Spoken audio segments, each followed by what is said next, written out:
Hello guys, welcome back to this channel. In today's tutorial, I'm going to show you how you can apply hard lens eye effect to your video in CapCut.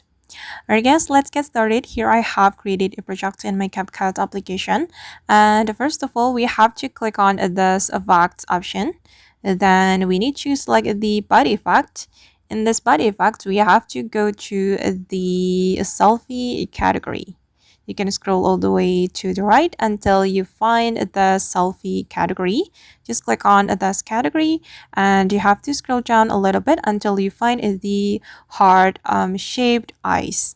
This one, just click on this effect and you can adjust the effect. Just click on this adjust option. You can adjust the intensity, the range, and the filter as well, like this.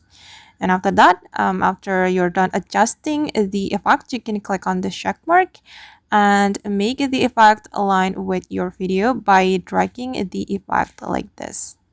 Okay, and now it's done. And let's just take a look at the final result.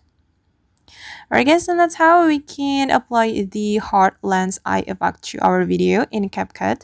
I hope this tutorial will be useful for you. Thank you so much for watching and see you on the next video.